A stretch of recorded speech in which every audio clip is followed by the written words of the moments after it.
Hola a todos, soy José Marcos Ortega, profesor del Departamento de Ingeniería Civil de la Universidad de Alicante y voy a continuar con los vídeos relacionados con la docencia no presencial de la asignatura Estructuras 3 del grado en Fundamentos de la Arquitectura impartido aquí en Alicante.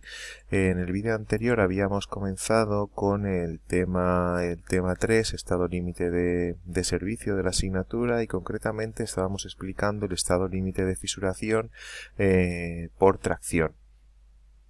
Y nada, pues os había comentado pues, la comprobación a realizar, y ahora lo que habíamos pasado era este archivo llamado archivo tema 232, en el cual os comentaba que lo primero que teníamos que ver o que analizar o que determinar es si se produce fisuración por tracción.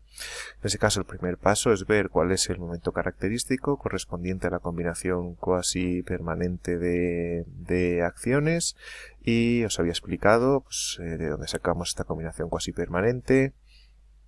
Y ahora lo que vamos a hacer es ver, una vez tenemos este parámetro, pues tenemos que compararlo con el momento de fisuración de la sección. El momento de fisuración de la sección sería el momento flector a partir del cual se produce fisuración. En ella es bastante sencillo, es decir, un momento mayor, un flector mayor que el momento de fisuración, pues se produce pues esta fisuración, este fenómeno. Si está por debajo, pues no se produce este fenómeno de fisuración por tracción. Y la expresión para calcularlo es la siguiente: el momento de fisuración es igual a W1 por la resistencia media a flexotracción del hormigón. W1 es el módulo resistente correspondiente a la fibra más traccionada de la sección homogeneizada sin fisurar. Ya haremos un ejemplo de esto donde veréis cómo se calcula. Y F sub CT MFL, la resistencia media flexotracción, como os decía antes, este parámetro lo vimos con anterioridad en la asignatura. Acordaros cuando calculábamos la cuantía mecánica mínima, pues aparecía allí, ahí os expliqué esta expresión de dónde estaba su expresión en el libro de apuntes, etcétera, aunque os la he apuntado aquí nuevamente. Acordaros que la resistencia media flexotracción era la resistencia media tracción por el máximo de, por un lado, 1,6 menos el canto entre 1000, el canto hay que meterlo en milímetros, o 1. Y la resistencia media atracción también os expliqué en su momento cómo se calculaba. También la vimos, aparte de dentro de esta resistencia media flexotracción, de la expresión de este parámetro. La resistencia media atracción también la tratamos en la cuantía mecánica mínima de armado transversal, también la necesitábamos. Así que la resistencia media flexotracción os recuerdo que era 0,3 por FCK, resistencia característica del hormigón elevado a 2/3 para hormigones con valores de esta resistencia característica menores a 50 megapascales, 50 newton milímetro cuadrado. Y también, pues eso, también trabajamos con esta expresión, y acordaros que la FCK aquí pues la introducíamos en newton milímetro cuadrado, ¿vale? H en milímetros, FCK en newton milímetro cuadrado, y no tenemos más. Aquí en este caso, si nos sale que este momento correspondiente a la combinación cuasi permanente de acciones es mayor que el momento de fisuración de la sección, pues se producirá fisuración por tracción, y tenemos que continuar con el proceso que os explicaré a continuación de calcular la abertura característica de fisura y compararla con la abertura máxima de fisura. Si nos sale más pequeñito este M sub K que el momento de fisuración, pues no se produce fisuración por tracción, y aquí se acabaría pues todo lo concerniente pues a esta parte. Lo digo porque esto es importante, porque de cara a ejercicios o exámenes pues os puedo preguntar esto directamente, si se produce o no fisuración por tracción, y en caso afirmativo que lo comprobéis. En ese caso, pues si no hay, si M sub K es menor que M sub F, pues en este caso el ejercicio se acabaría ahí, o la cuestión se acabaría en ese punto. Así que no tendría lugar calcular nada más. Y ahora ya vamos a empezar con los pasos para determinar la abertura característica de fisuras. Os avanzo, lo tenemos aquí, que la abertura característica de fisuras está aquí en unas páginas más avanzadas, pues es igual a S sub M, que ahora veremos lo que es la separación media entre fisuras, cómo se calcula, y epsilon sub SM, que es el alargamiento medio de la armadura. Así que lo que os voy a explicar es cómo calcular estos parámetros y poco más. O sea, son una serie de pasos no son muy complejos, pero sí que tiene bastante parámetro y bastante historia. Aquí, ¿vale? Seguimos en este archivo, que no os lo he dicho antes al empezar el vídeo, en el archivo tema 3.2, esquema LS de fisuración, y lo que vamos a calcular primero es esta separación media entre fisuras. La separación media entre fisuras se obtiene con esta expresión de aquí. S sub m pues es igual a 2 por C más 0,6 por S más 0,4 por K sub 1 por phi por A sub CF dividido entre A sub S. Y ahora vamos a ver qué es cada parámetro. C, espesor del recubrimiento. No tiene más. S es separación entre ejes de barras o de grupos de barras. En el caso de las vigas, podemos tomar S como el cociente entre ancho, ese sería un valor aproximado, como el cociente entre el ancho de la viga y el número de barras o grupos de barras situados al mismo nivel. Así que es bastante sencillo. Aquí en vigas, esto lo vamos a aplicar dentro de la asignatura a vigas. Así que ni nada más dará tiempo a hacer un ejemplo si no pasa nada. Pues en ese caso calcularemos esta separación S de forma aproximada como el ancho de la viga, B, dividido entre el número de barras o grupos de barras situados al mismo nivel. Es relativamente sencillo. Y no se debe tomar esta S, separación entre ejes de barras, mayor o igual que 15 veces el diámetro de barra. Luego tenemos un coeficiente K sub 1. K sub 1 depende de la distribución de tensiones en la pieza, ¿vale? Y se calcula pues mediante esta expresión de aquí. Y lo importante es que para casos particulares, aquí epsilon sub 1 y epsilon sub 2 son las deformaciones máxima y mínima en la zona traccionada. Y como veis es K sub 1 igual a epsilon sub 1 más epsilon sub 2 dividido entre 8 por epsilon sub 1. Pero aquí para casos particulares tomamos K sub 1 igual a 0,125 en flexión simple y K sub 1 igual a 0,25 en tracción pura. El diámetro phi, que también nos aparecía aquí, es el diámetro que nos aparece en la expresión de la separación media entre fisuras. Nos aparece aquí esta phi. Pues este diámetro phi es el diámetro de la barra más gruesa, o bien el diámetro equivalente en el caso de utilizar grupos de barras. Nada, aquí pues depende del armado que tengamos. Y luego el concepto o el parámetro así un poco más complejo es esta sub CF, que es el área de la zona efectiva de tracción o de recubrimiento, que es aquella en la que se extienden las tracciones transmitidas por las barras. Y este área, A sub CF, se define en la figura 4924b de la H08, distinguiendo entre vigas descolgadas, vigas planas, losas y muros. Esta figura la tenéis aquí en el PowerPoint de la asignatura, aquí, del tema 3.1, pues sería esta figura de aquí. Y aquí lo mismo, para casos pues sería determinar esta área según el ejemplo que tengamos. O sea, sería determinar esta barra según según el caso que estemos. Venimos aquí, pues si estamos en un caso u otro,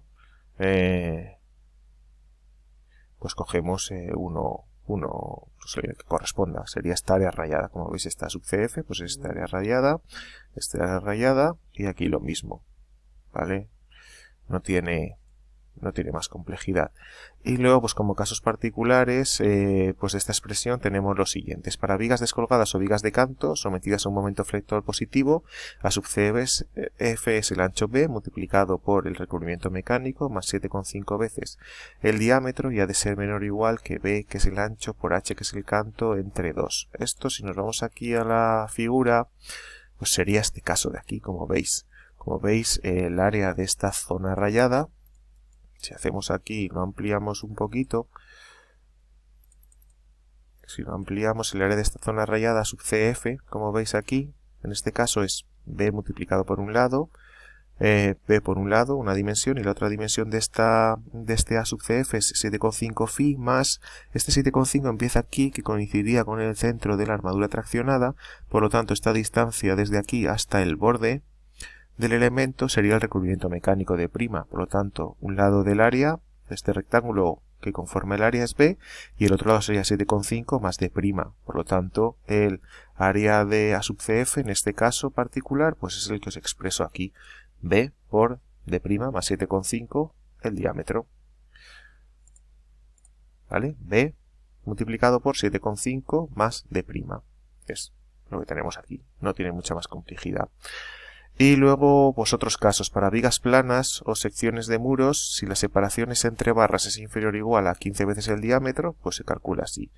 la separación entre barras, que la hemos calculado antes, por el canto dividido entre 4. Y si la separación entre barras es superior a 15 veces el diámetro de barra o de grupo de barras, lo que decíamos aquí, barra más gruesa, o del grupo en caso de utilizar grupos, pues a sub CF se calcula como 15 veces ese diámetro máximo multiplicado por el canto entre 4. No tiene mucha más complejidad. Un poco importante pues conocer el significado físico de A sub CF.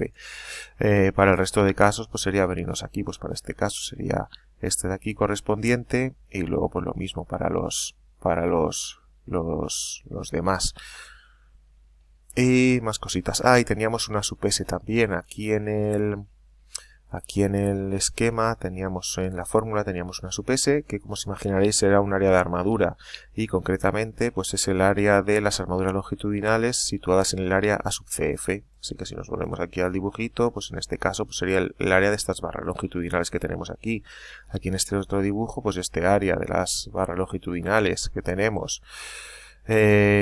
Y así, y en el casos particulares de vigas planas y secciones de muros, el área sub S será la de un solo redondo o grupo de redondos, que eso también pues lo vemos aquí en esta figura, sería este caso de aquí, como veis, pues nada más tenemos un único redondo longitudinal en esta sub CF, por lo tanto pues ese sería ese caso, no tiene mucha más complejidad. Aquí los ejercicios que hagamos pues serán muy acotados, pues dada la limitación de tiempo que tenemos. Y luego el otro parámetro para la abertura característica de fisura, acordaros que era beta por S sub m dividido entre epsilon sub sm. Epsilon sub sm es el alargamiento medio de la armadura. El alargamiento medio de la armadura se obtiene con esta expresión que tenemos aquí. Epsilon sub sm igual, también tiene muchos parámetros, es igual a esta sigma sub s, que ahora veremos qué es, dividido entre esta E sub s multiplicado por 1 menos k sub 2 por sigma sub sr dividido entre sigma sub s al cuadrado, y esto ha de ser mayor o igual que 0,4 sigma sub s por E sub s. Sigma sub s es la tensión en la armadura bajo la combinación de acciones para la que corresponda a la comprobación del estado límite. Tenemos una expresión aproximada. Sigma sub s es aproximadamente al m sub k. M sub k, acordaros que era el momento flector para la situación o para la combinación cuasi permanente que os había explicado aquí en este punto 1 del esquema. Así que este pues es sencillo de sacar. 0,8 por D, de acordaros que era el canto útil, y A sub S1 pues es el área de la armadura principal traccionada. Y luego sigma sub SR es la tensión en la armadura en el momento en el cual la fibra de hormigón más traccionada supera la resistencia media flexotracción F sub CTM FL. Y pues la teníamos aquí, también tenemos una expresión simplificada para sigma sub SR, con el que obtenemos aproximadamente su valor, pues es igual a aproximadamente al momento de fisuración, dividido otra vez entre 0,8 por el canto útil por el área de la armadura principal traccionada. M sub F, acordaros que era el momento de fisuración de la sección, que lo habíamos obtenido o que habíamos explicado cómo se calculaba en el punto 2 de este esquema resumen, que era esta expresión de aquí. Con ello, pues ya tenemos gran parte de parámetros. Nos queda el K sub 2. El K sub 2 lo tenemos explicado a continuación, que es un coeficiente experimental que toma los siguientes valores. K sub 2 es igual a 1 para la primera carga instantánea de la pieza, y K sub 2 es igual a 0,5 en los casos de cargas repetidas o de larga duración. Así que, según el caso que sea nuestra carga, una carga de larga duración, nosotros solemos tener de este tipo en los ejercicios que hemos hecho de armado de vigas, suelen ser pues nuestras cargas permanentes, etcétera, suelen ser de incluso variables de este caso, así que pues K sub 2 sería 0,5. Y luego otro parámetro que nos falta por aquí es la E sub S. La E sub S, como os imaginaréis, es un módulo de elasticidad, y concretamente pues es el módulo de elasticidad del acero, que lo tomamos como 200.000 newtons milímetro cuadrado. Y pues con esto pues ya tenemos estos dos parámetros aquí, la separación media entre fisuras y el alargamiento medio de la armadura, y únicamente nos queda ya determinar los valores medios y característicos de la abertura de fisura.